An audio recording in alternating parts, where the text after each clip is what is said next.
High, কি খবর সবার? সো আজকে এই পিৎজা নিয়ে বেরিয়ে পড়েছি একটা পার্কের দিকে, কারণ অস্কারের মালিক বলল অনেক দিন আমরা পিকনিকে যাই না।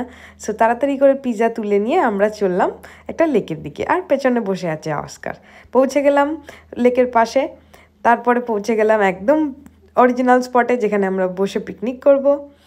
এদিকে উনি আবার কার আওয়াজ শুনে একটু দেখতে গেলেন যে কেউ আছে কি না।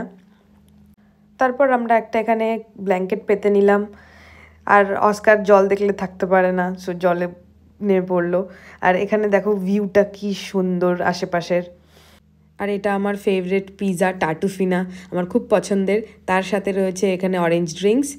আর আর গরমের মধ্যে অস্কার বারবার জলে নেমে পড়ছে, আমাদেরও দেখে খুব ভালো লাগছে। তারপর একটু সাঁতার কেটে নিল, আমরা লিশ ধরে রাখি কারণ ভয় লাগে যদি ও ডুবে যায়। তারপরে একটু গা ঝেড়ে নিল। তারপর আমরা খাওয়া দাওয়া শেষ করে সব কিছু গুছিয়ে নিয়ে তারপর আমরা সবাই আরেকটু ভিউ এনজয় করে বাড়ির দিকে চলে এলাম। যদি তোমাদের ভিডিওটা ভালো লেগে থাকে প্লিজ ফলো করে দিও।